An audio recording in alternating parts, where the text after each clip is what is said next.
അപ്പോൾ ഇന്നത്തെ നമ്മുടെ വീഡിയോയിൽ സിമ്പിളായിട്ട് ചെയ്തെടുക്കാൻ പറ്റുന്ന വൈറ്റ് ഫോറസ്റ്റ് കേക്കിൻ്റെ ഡെക്കറേഷനാണ്. 1 kg കേക്കാണ് കേട്ടോ, 7" മോഡലാണ് ചെയ്തെടുത്തിട്ടുള്ളത്. അപ്പോൾ നമുക്ക് കേക്കിലേക്ക് ആ ഒരു കേക്കിൻ്റെ സൈഡിൽ കുറച്ച് ഗ്രേറ്റഡ് ചോക്ലേറ്റ് ഒന്ന് ഇതുപോലെ ഒന്ന് സ്റ്റിക്ക് ചെയ്തെടുക്കാവേ. കേക്കിൻ്റെ ആ ഒരു 4 സൈഡിലും ഒന്ന് കൊടുക്കുന്നുണ്ട്. ഇപ്പോൾ നമ്മൾ കേക്കിൻ്റെ സൈഡിലേക്ക് ആ ഒരു ചോക്ലേറ്റ്സ് ഒക്കെ ഒന്ന് കൊടുത്തിട്ടുണ്ട്. അപ്പോൾ ഇനി നമുക്ക് നോസിൽ ഡെക്കറേഷൻ കൊടുക്കാം. എടുക്കുന്ന നോസിൽ നൂർ നോസിലാണ് കേട്ടോ, നൂർ N1 ആണ് എടുത്തിട്ടുള്ളത്. പിന്നെ എടുക്കുന്ന കളർ ബ്ലൂ ആണ്.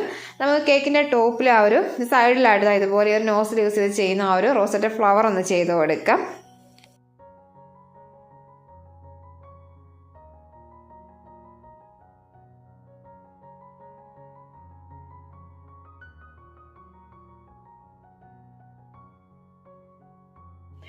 ഇപ്പോൾ നമ്മൾ ആ ഒരു ഫ്ലവർ ഡെക്കറേഷനൊക്കെ ഒന്ന് കേക്കിലേക്ക് കൊടുത്തു. അപ്പോൾ ഇനി നമുക്ക് ഈ ഒരു ഫ്ലവറിൻ്റെ ടോപ്പിലായിട്ട് തന്നെ കുഞ്ഞ് ഫ്ലവറായിട്ട് വരുന്ന ഈ ഒരു ഡിസൈൻ കൂടി ഒന്ന് കൊടുക്കാം കേട്ടോ. അപ്പോൾ എടുക്കുന്ന നോസിൽ ചെറിയ ടിപ്പുള്ളത് ഈ ഒരു നോസിലാണ്, 5 ആണ് കേട്ടോ നമ്പർ വരുന്നത്. ഏതെങ്കിലും ചെറിയ ടിപ്പുള്ള സ്റ്റാർ നോസിൽ എന്തെങ്കിലും എടുത്താൽ മതി. എന്നിട്ട് എടുക്കുന്ന കളർ പിങ്ക് ആണ്, ഇതുപോലെ ഒന്ന് ചെയ്ത് കൊടുക്കാം. ഒന്ന് ഇടവിട്ടൊന്ന് ചെയ്ത് കൊടുത്താൽ മതിയേ.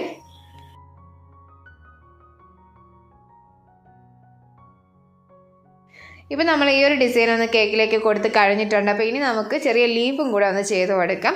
അപ്പോൾ നമ്മളിവിടെ ഈ ലീഫ് കൊടുക്കുന്ന ലീഫ് നോസിൽ യൂസ് ചെയ്തിട്ടല്ല കേട്ടോ, പൈപ്പിംഗ് ബാഗ് യൂസ് ചെയ്തിട്ടുണ്ട്. അപ്പോൾ ഇതെങ്ങനെ ചെയ്യാമെന്ന് ഒത്തിരി പേര് കമൻറ്റിൽ ചോദിച്ചിട്ടുണ്ടായിരുന്നു. അപ്പോൾ അതുകൊണ്ട് ഇവിടെ കാണിക്കുന്നുണ്ട് കേട്ടോ, അതെങ്ങനെ കട്ട് ചെയ്തെടുക്കാമെന്ന്.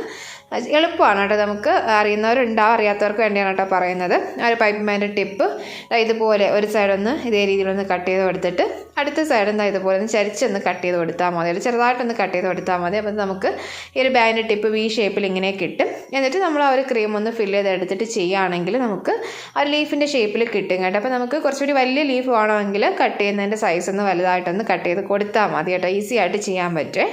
ഇതുപോലെ ഒന്ന് ചെയ്തിട്ടാണ് നമ്മൾ ഇനി ലീഫ് ഒന്ന് കൊടുക്കുന്നത്. ഇതിനെടുത്തിട്ടുള്ള കളർ ഗ്രീനാണ് കേട്ടോ, ബ്രൈറ്റ് ഗ്രീന് കുറച്ചൊന്ന് മിക്സ് ചെയ്തിട്ടാണ് എടുത്തിട്ടുള്ളത്. ഇപ്പോൾ നമ്മൾ കേക്കിലേക്ക് ആ ഒരു ലീഫൊക്കെ ഒന്ന് കൊടുത്ത് കഴിഞ്ഞിട്ടുണ്ട്. അപ്പോൾ ഇനി നമുക്ക് കേക്കിൻ്റെ താഴ്ഭാഗത്തായിട്ടൊരു ബോർഡർ ഡിസൈൻ എടുത്ത് കൊടുക്കാം. ചെറിയൊരു ബോർഡർ കൊടുത്താൽ മതി. എടുക്കുന്നത് ഈ ഒരു ടിപ്പുള്ള ചെറിയ ടിപ്പുള്ള നോസിലാണ് കേട്ടോ, BK 20 ആണ് നമ്പർ വരുന്നത്. എന്നിട്ട് അവിടെ കളറൊന്ന് മിക്സ് ചെയ്തിട്ടാണ് കേട്ടോ എടുത്തിട്ടുള്ളത്. ആ ഒരു പിങ്കും ബ്ലൂവും കൂടി ഒന്ന് മിക്സ് ചെയ്ത് വരുന്ന രീതിയിൽ ബാഗിലേക്ക് ഒന്ന് ഫില്ല് ചെയ്തെടുത്തിട്ടാണ് ഇതുപോലെ ഒന്ന് കൊടുക്കുന്നത്.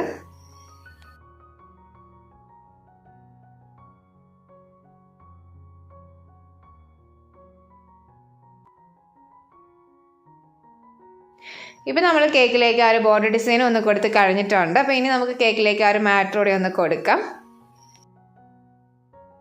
ഞാനിവിടെ റൈറ്റിങ്ങിനായിട്ട് എടുക്കുന്നത് ചോക്ലേറ്റ് ഗനാഷാണ് കേട്ടോ. അപ്പോൾ ഇതിൻ്റെ അളവെന്ന് പറയുമ്പോൾ നമുക്ക് ആ ഒരു 1:1 റേഷ്യോയിൽ ചോക്ലേറ്റും ക്രീമും ഒന്ന് എടുത്തിട്ട് മെൽറ്റ് ചെയ്ത് എടുത്താൽ മതി കേട്ടോ. ഇപ്പോൾ കഴിഞ്ഞു കേട്ടോ, നമ്മുടെ കേക്കിൻ്റെ വർക്ക് ഇത് അവിടെ കഴിഞ്ഞിട്ടുണ്ട്. ഈസി ആയിട്ട് ചെയ്യാൻ പറ്റുന്നൊരു സിമ്പിൾ ഡെക്കറേഷനാണ് കേട്ടോ. നല്ല ക്യൂട്ട് ലുക്കിൽ നമ്മുടെ കേക്ക് കിട്ടുകയും ചെയ്യും കേട്ടോ. അപ്പോൾ പെട്ടെന്നൊക്കെ ഒരു ഓർഡർ വരുന്ന ടൈമിൽ നമുക്ക് കസ്റ്റമൈസ് ചെയ്ത് കൊടുക്കാൻ പറ്റുന്നൊരു ഡിസൈനാണ്. അപ്പോൾ നിങ്ങൾ എന്തായാലും ട്രൈ ചെയ്ത് നോക്കണം. അപ്പോൾ നമ്മുടെ ഇന്നത്തെ വീഡിയോ ഇത്രയൊക്കെ തന്നെയാണ്. നിങ്ങൾക്ക് ഇഷ്ടമായിട്ടുണ്ടെന്ന് യൂസ്ഫുൾ ആയിട്ടുണ്ടെന്ന് കരുതാണ്. അപ്പോൾ വീഡിയോ ഇഷ്ടമായിട്ടുണ്ടെങ്കിൽ ലൈക്ക് ചെയ്യാനും ഷെയർ ചെയ്യാനും ചാനൽ സബ്സ്ക്രൈബ് ചെയ്ത് സപ്പോർട്ട് ചെയ്യാനായിട്ട് മറക്കല്ലേ. മറ്റൊരു വീഡിയോ ആയിട്ട് വരാം.